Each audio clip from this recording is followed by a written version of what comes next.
नमस्कार प्यारे दोस्तों। देखिए अभी रीट का चल रहा है और टीजीटी पीजीटी और एकलव्य जो आदर्श स्कूल है उनमें भी वैकेंसी आई हुई है, सभी उसकी तैयारी कर रहे हैं। और हिंदी व्याकरण जो है सभी में सेम होती है, किसी में कुछ टॉपिक हटा दिए जाते हैं, किसी में कुछ टॉपिक जोड़ दिए जाते हैं। तो हम शुरू करेंगे हिंदी व्याकरण को। और सारी जो व्याकरण है सरल लैंग्वेज में बिल्कुल आसान तरीके से। अब जहाँ जरूरत पड़ेगी ट्रिक्स के माध्यम से, जैसे कुछ सवाल आ जाते हैं, जैसे आपको डायरेक्ट समझना पड़ता है। जैसे वाक्य का सवाल आ गया आपके, तो वाक्य में क्या होता है, जैसे पूछ लिया जाता है कि वाक्य कितने होते हैं और वाक्य का भेद, और उसमें वाक्य दे दिए जाते हैं, उनमें जाते ये पूछा जाता है कि इसमें कौन सा वाक्य है, या फिर सरल वाक्य का कौन सा भेद है, संयुक्त का कौन सा है, पाठ के आधार पर पूछ लिए जाते हैं। तो इस प्रकार से सबसे पहले व्याकरण की शुरुआत करेंगे भाषा के चैप्टर से। भाषा, तो भाषा जो है भाष धातु से बना है। भाषा भाष धातु से बना है, जिसका अर्थ होता है बोलना। अर्थात हमारी जो वाणी होती है उसको वर्णों में व्यक्त करते हैं। और वर्णों में व्यक्त करने का मतलब ये है कि बिल्कुल उसका कोई ना कोई अर्थ होना चाहिए, तब तो वो भाषा मानी जाएगी। अब कुछ लोग बोलते हैं कि सर ये तो वर्णों में तो हम किसी को व्यक्त कर सकते हैं, जैसे चटपट कटकट मटपट ऐसा कोई, ये इसको भाषा नहीं कह सकते हम। भाषा सार्थक होती है, जो वर्णों में मेल होता है उसमें कुछ ना कुछ अर्थ होना चाहिए और बिल्कुल सार्थक होना चाहिए। इसमें क्या है कि आपको जो मुख्य मुख्य चीजें हैं वो याद रखिए। भाष धातु का अर्थ पूछ लेते हैं कि भाषा की उत्पत्ति किस धातु से, भाष इसमें दे दिए जाएंगे शब्द, वो उसमें पूछा जाएगा। इसका शाब्दिक अर्थ पूछ लिया जाएगा, तो उसको अर्थ होता है व्यक्त सार्थक वाणी या बोलना। तो इसमें जो इसकी सबसे उचित परिभाषा है, परिभाषा अलग अलग विद्वानों के द्वारा अलग अलग परिभाषाएं दी गई है। सारी जो परिभाषाएं वो मैं पीडीएफ के बनाकर, जो हैंड रिटन नोट्स है मेरे, वो पीडीएफ बनाकर मैं आपको डिस्क्रिप्शन बॉक्स में प्रोवाइड करवा दूंगा। तो सबसे सार्थक वाणी जो परिभाषा है वो है जिस साधन के द्वारा मनुष्य अपने भावों और विचारों को लिखकर या बोलकर प्रकट करता है, उसे भाषा कहते हैं। तो भाषा जो होती है क्या है कि अपने विचारों को मनुष्य द्वारा, मनुष्य जिस साधन के द्वारा, जो माध्यम होता है, जो अपने विचार होते हैं उनको व्यक्त करने का जो माध्यम होता है वही भाषा कहलाती है। अब ये दो प्रकार से होता है, मुख्य रूप से दो प्रकार से होता है। तीसरा प्रकार भी चलता है, वो है चित्र विधि। चित्रों के माध्यम से भी हम समझा सकते हैं, वो भी भाषा में आती है। लेकिन मुख्य रूप से लिखित और मौखिक दो इसके भेद होते हैं। मुख्य रूप से दो ही भेद होते हैं। और भावात्मक भाषा भी होती है, भावों के माध्यम से हम समझा सकते हैं। सांकेतिक भाषा भी होती है इशारों के माध्यम से, लेकिन वो इसी में आ जाते हैं। अब लिखित और मौखिक जो है उसके मुख्य दो भेद है भाषा में। अब भाषा को एक सबसे पहले एक शर्त ये है कि सार्थक होनी चाहिए, और इसके बाद इसकी परिभाषा आपको पूछ ली जाती है, बड़ी एग्जाम में पूछी जाती है, जैसे पीजीटी लेवल में, पीजीटी में पूछी जाती है, और विद्वान का नाम दे दिया जाता है और वहाँ पे परिभाषा पूछ ली जाती है। तो आपको वो डिस्क्रिप्शन में मिल जाएगा, मुख्य मुख्य विद्वानों की जो भाषा है नोट्स के माध्यम से, पीडीएफ के माध्यम से आपको मिल जाएगा। अब भाषा जो है इसकी हमें विशेषताएं, कमियां, कैसे उत्पत्ति हुई, इसकी लिपि क्या है, कौन सी भाषा की क्या लिपि है। जैसे यात्रिक इच्छा, एक शब्द आता है यात्रिक इच्छा, उसमें क्या होता है कि भाषा की विशेषता है, जो हमें बोलना चाहते हैं हम जिस प्रकार से उसको आपके सामने प्रस्तुत, किसी दूसरे आदमी के सामने प्रस्तुत करेंगे, उसमें क्या होगा कि वो अपनी इच्छा, मतलब अपनी इच्छा के अनुसार कोई भी शब्द बोल देगा और वो भाषा का कोई ना कोई शब्द वो बन जाएगा। तो ये सबसे बड़ी विशेषता होती है कि भाषा निरंतर बढ़ती रहती है और यात्रिक इच्छा के आधार पर उस पर नया परिवर्तन आता रहता है और नए नए वर्ड आते रहते हैं। भाषा जो है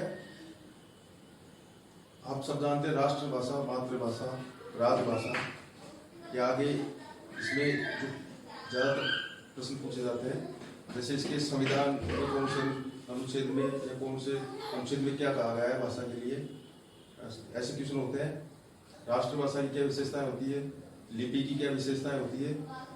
और जैसे हिंदी की बात करेंगे हम तो हिंदी में जैसे कहा जाता है कि आप इसकी जैसे यूपीएससी लेवल पे आ जाता है कि देवनागरी लिपि की विशेषताएं लिखिए और कमियां लिखिए। तो इस प्रकार से हम जो ये शुरुआत करेंगे, ये शुरुआत कर रहे हैं हम।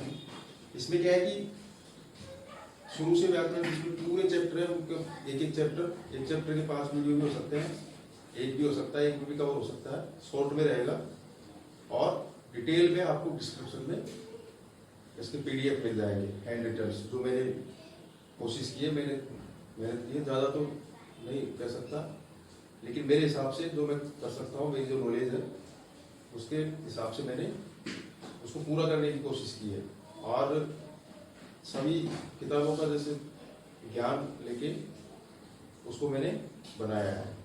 जो मुख्य चीज़ें हैं इस प्रकार से प्रश्न पूछे जाते हैं, उस प्रकार से आपको इसमें मिलेगा। और हैंड रिटन नोट जो है वो आपको मिल जाएगा। अब इसमें देखिए, आप इस पर विचार कर सकते हैं। भाषा इसको सीखने के लिए, किसी भी व्याकरण के टॉपिक को सीखने के लिए आपको शब्दों पे गौर करना है। उन शब्दों में बहुत गहराई छिपी होती है और उनको उन्हीं में उसका आपको अर्थ परिभाषा उन्हीं में मिल जाती है। अब यहाँ लिखा है सार्थक, ये शर्त है, सार्थक होनी चाहिए भाषा।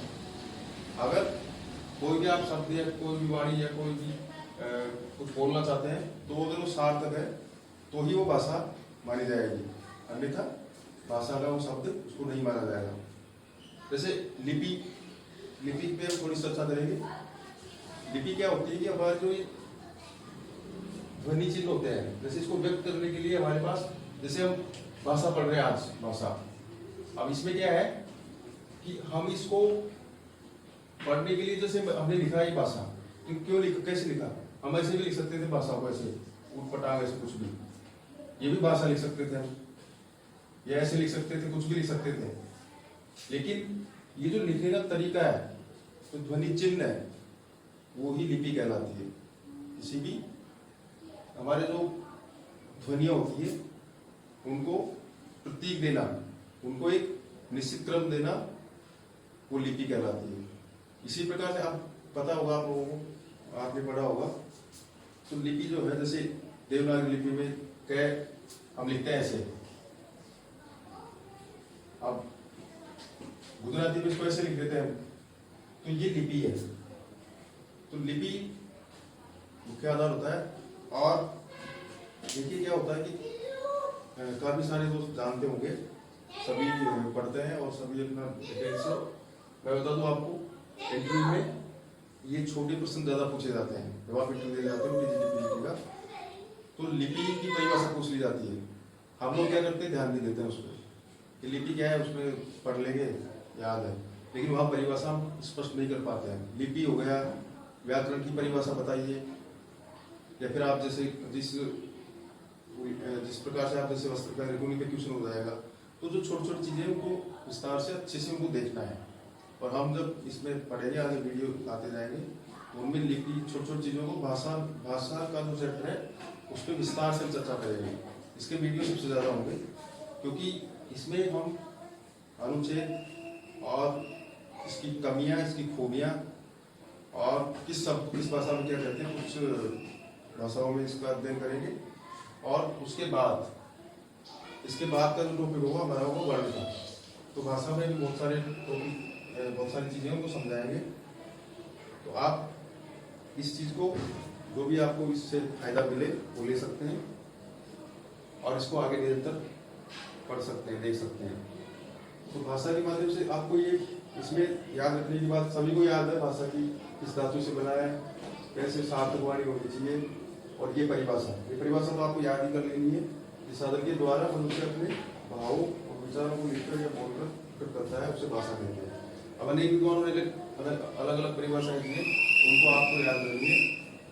और इसमें जैसे जैसे जो क्वेश्चन जिस प्रकार से बनते हैं वो आपके लिए इसमें लास्ट में गूगल फॉर्म के माध्यम से टेस्ट करवाए जाएंगे, तो उन टेस्टों को आप देख सकते हैं। और मैंने पहले कोशिश की थी, ऐसे वीडियो डाले थे, मेरा ज़्यादा टेक्निकल नॉलेज मुझे नहीं है ज़्यादा, काम चलाओ जैसे बोर्ड पे जिस तरीके से पढ़ा रहा हूँ उस तरीके से पढ़ाऊँगा। मैं विद्यालय से पढ़ाता हूँ, वहाँ बड़ा बोर्ड होता है और ये केवल टेम्परेरी व्यवस्था है और इसी प्रकार से चलेगी, तो इसमें ज़्यादा टेक्निकल काम नहीं होगा, बस इसी तरीके से चलेगी। तो उसमें आपको गूगल फॉर्म पे टेस्ट होंगे, जैसे मैंने पहले वीडियो डाला वो वीडियो ऐसे ही है, ऐसे ही डाले गए हैं, लेकिन उनमें नीचे डिस्क्रिप्शन में मैंने शिक्षण वीडियो के रीड के लिए, रीड सीटेट, कोई से भी स्टेट का टीचर एलिजिबिलिटी टेस्ट होता है उनके लिए उसमें शिक्षण वीडियो से संबंधित सारे पेपर मैंने डाल दिए, तो वहाँ से आप उन पेपर को हल कर सकते हैं और हल करके अपना स्कोर देखिए। अभी आप एग्जाम में बैठने वाले हैं, उसको स्कोर देखिए कि हमारी शिक्षण विधियाँ कितनी है, कितना उनमें कहाँ पे कमी है। और आगे अगर आपकी कमेंट्स आएंगे, आप चाहोगे कि शिक्षण विधियों पे भी आप समझाएं, क्योंकि चैप्टर तो उसमें 8-9 चैप्टर होते हैं शिक्षण विधियों में, तो उन पर शॉर्ट टाइप में उनको समझा दिया जाएगा, उनको समझाने की कोशिश करूँगा। तो शिक्षण विधियाँ, व्याकरण हिंदी की, और क्या क्या सिलेबस है, जैसे एक लेवल EMRS में क्या क्या है, किस लेवल का है, वो सारी चीज़ें नेक्स्ट वीडियो में करेंगे।